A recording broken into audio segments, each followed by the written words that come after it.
Bonjour à tous. Bon, aujourd'hui on se retrouve pour travailler sur le Jeep Cherokee. Alors, dessus il y a un problème sur la sonde lambda. J'ai un code d'erreur qui est le P0135, ce qui correspond au chauffage de la sonde lambda avant le catalyseur. Donc là, je vais me servir de la valise Vida Anti-Smart 800. D'une part, elle va me permettre de pouvoir faire 2-3 trucs avec pour dépanner la sonde lambda. Et après, en même temps, de pouvoir effacer les codes d'erreur et de réinitialiser l'histoire pour pouvoir faire prendre en compte au calculateur la nouvelle sonde lambda. Bon, alors si vous voulez, j'ai déjà dépanné l'histoire, je sais déjà d'où ça vient exactement. Bon, ben là on va passer vite fait à la mise en œuvre de la valise. Donc la valise c'est pas compliqué, une fois lancée, vous arrivez sur ce format-là, c'est-à-dire sur la tablette par elle-même.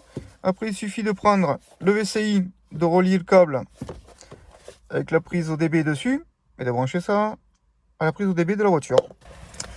Donc là, ce que je vais faire, c'est que je vais brancher le VCI, je vais tout mettre en œuvre et je vous reprends après. Alors là, j'ai relié le VCI, donc comme on peut voir, il s'est allumé en Bluetooth. Là, on est sur la valise. Surtout ne pas oublier de mettre le contact. Et là, on peut voir que j'ai le petit voyant allumé du petit moteur machin orange qui dit que j'ai un souci. Allez, là maintenant, on va passer directement sur la tablette pour que vous ayez plus de visibilité. Donc là sur la tablette, hein, c'est pas compliqué. On parle pas de tout ce qui est entretien, machin, tout ça. On en parlera plus tard. Pour l'instant, je vais sur diagnostic. Moi, c'est un Jeep Cherokee, mais il n'y a pas de Jeep sur la tablette. Donc je suis obligé d'aller sur la marque Chrysler, qui est par définition un ancêtre de concession Jeep. Donc je vais sur Chrysler.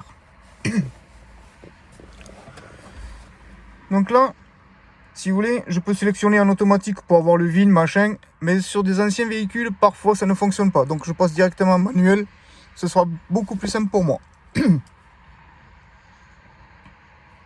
Donc là, il faut que je sélectionne l'année de mon engin. Donc moi, c'est un modèle 2001. Donc là, je vais sélectionner jusqu'à 2003. Scan automatique ou unité de contrôle. Bon, je fais scan automatique pour qu'il teste un petit peu tous les comment ça s'appelle, tous les modules qui existent dans le comment ça s'appelle, dans le Jeep. Donc là, il essaye d'envoyer des requêtes sur par exemple le PCM qui est le calculateur moteur, ou sur la gestion de TCM de la boîte à vitesse automatique. Tiens, il y a 3 défauts sur le truc. Vous avez vu déjà? Tac là. Bon bref, voilà. Donc là on va laisser tourner, je vous reprends une fois qu'il a fini le petit bestiau. Alors, comme on peut voir, là, il a terminé les tests, si vous voulez, d'interrogation des modules qui existent sur mon Jeep. Alors là, on le voit bien, il marque TCM. Il marque TCM, donc c'est module de commande du groupe motopropulseur, donc c'est le calculateur moteur. Après, PCM, pardon, le PCM.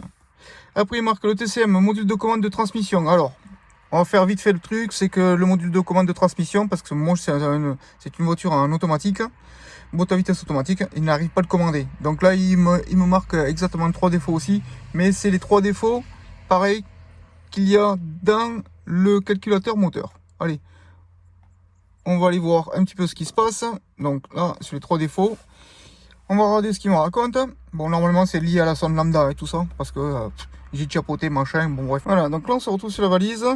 Alors, on va aller directement dans le test des déclencheurs. Bon, si tu veux, il y a 2 possibilités de tester. J'ai les tests des déclencheurs ou les tests de système. Donc, on va aller dans les tests de déclencheurs.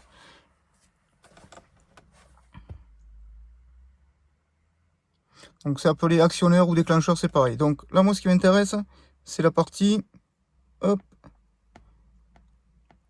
de la sonde lambda. Voilà.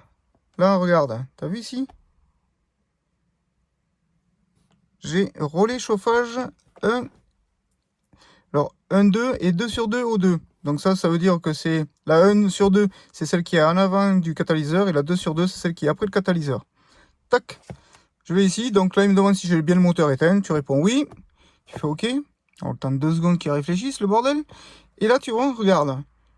J'ai le relais qui donne le jus au sonde lambda. C'est lui qui commande le chauffage, enfin qui donne l'alimentation en 12 volts.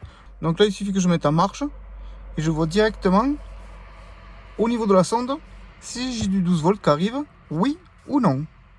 Si je n'ai pas, ben, il faut que j'essaye de déduire si c'est à cause du faisceau ou si c'est à cause du plus ou du moins qui est coupé du faisceau peut-être. Voilà. Donc là par contre, je vais aller dans un autre truc, c'est le test système. Ça m'intéresse aussi. Je vais te montrer pourquoi. Parce que là on a directement accès au son lambda. Donc les injecteurs, machin, tac tac tac. Statut de test chauffage O2. Tac. Donc là, moi, celle qui m'intéresse, c'est la 1/1. Moi, c'est la 1/1 qui déconne. Et voilà. Alors, regarde, tout à fait en haut, là. T'as vu, il y a un petit triangle. Orange. Pardon, jaune. Donc déjà, il y a un truc qui va pas. Maintenant, on va retourner sur la sonde O2, l'autre. La 1/2. Et regarde celle-là. Celle-là est tout à fait normale. Tu vois, j'ai pas de petit triangle ou quoi que ce soit. Donc l'autre, elle a bien un souci. Donc là, il faut déterminer si c'est le... Comment ça s'appelle? Le circuit ou la sonde lambda. Bon, je viens de démonter la sonde et je vais te montrer les tests à faire. Donc, le premier test à faire, c'est déjà de tester la sonde par elle-même pour voir au niveau ohmmètre si elle fonctionne bien. Alors, on va prendre comme celle de référence la neuve. Donc, en gros, si tu veux, ça doit se situer entre 4 et 7 ohms. Alors, hop, je vais essayer de faire toucher tout ça tant bien que mal et te montrer. Encore un truc pas simple. Alors, hop, normalement tu devrais y voir. Alors, on va essayer de faire toucher ça correctement. Alors, la sonde neuve, je suis à 7,5. Donc maintenant, on va faire pareil sur la vieille.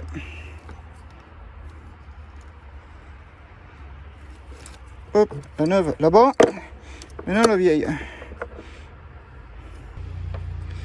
Donc la vieille, hop, que tu vois quand même. Voilà, donc la vieille.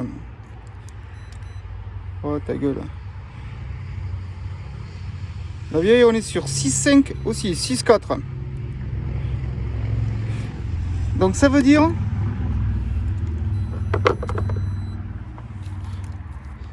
Donc là, si tu veux, ça veut dire que ma sonde lambda, enfin, la résistance de mon chauffage de la sonde lambda, aussi bien de la neuve que de la vieille, sont pareils.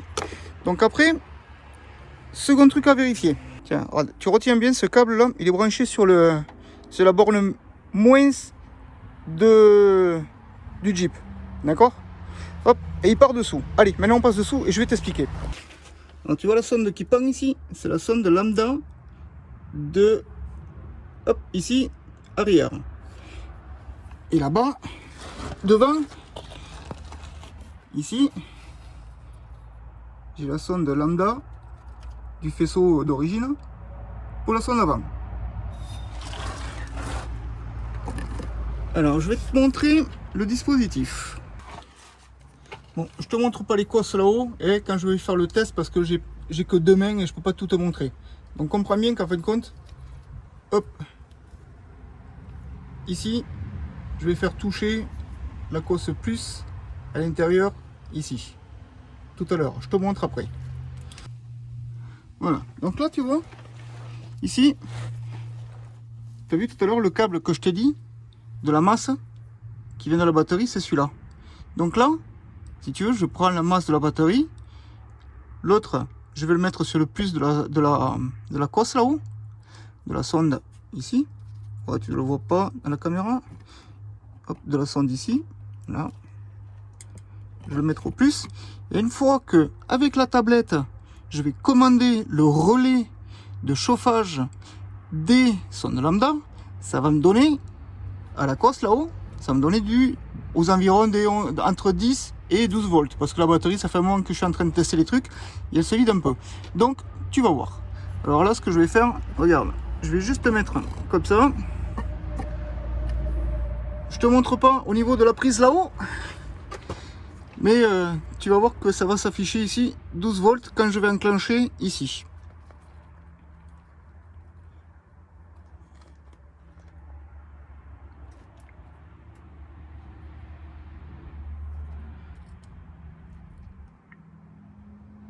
Voilà, je suis à 10 volts, t'as vu? Donc t'as vu, ce qui est vachement utile avec la valise, c'est ça. Là, voilà, je suis à 10 volts, hop, je vais couper l'alimentation du relais. Clac, t'as vu? Et ça descend de suite à 0. Ouais, enfin bref, à millivolts, hein. On s'en fout, ça donne rien. Donc quand je vais renclencher ici,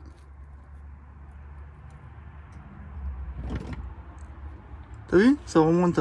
Tac. Donc là, ça veut dire que j'ai bien, sur ma sonde lambda arrière, j'ai bien du 12 volts qui arrive. Donc maintenant, on va passer sur la sonde lambda avant.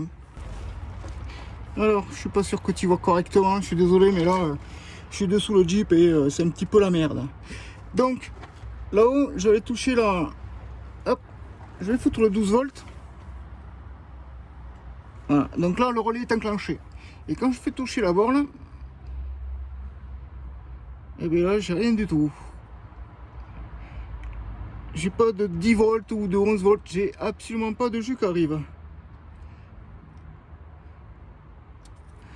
Voilà. On va couper. Allez, on se retrouve au-dessus.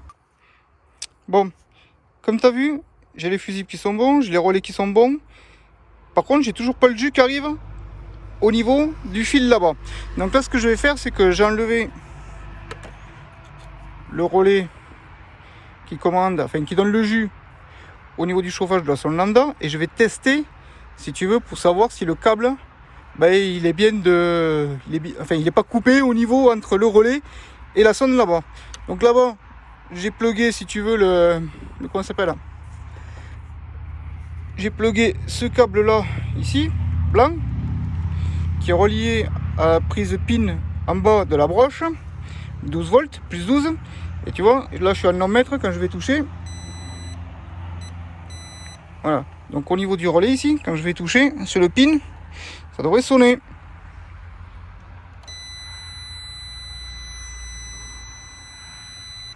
J'ai mes relais qui sont bons, je vais les échanger. J'ai les fusibles qui sont bons.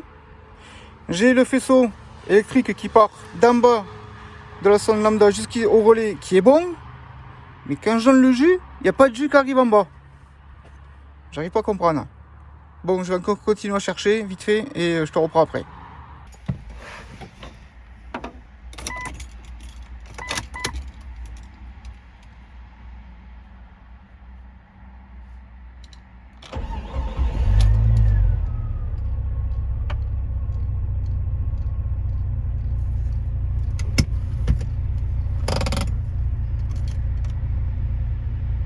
Bon, ben, comme tu peux le voir, j'ai résolu mon souci. Le petit voyant moteur ici, hop, là, n'est plus allumé, il s'éteint.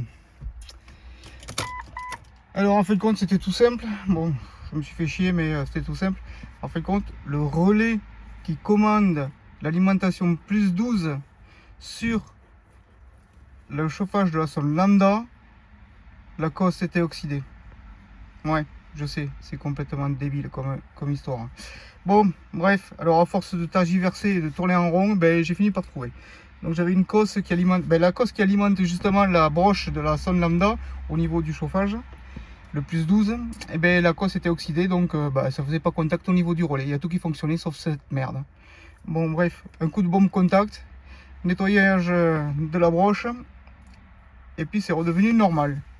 Bon, bah écoutez, vous avez pu voir que la valise c'est quand même intéressant de l'avoir, ça évite de faire plein de manips à la con avec par exemple ces tests de déclencheur ou d'actionneur. Généralement sur la plupart des trucs c'est actionneur. Bon, ben je vous remercie d'avoir suivi, puis je vous dis à la prochaine.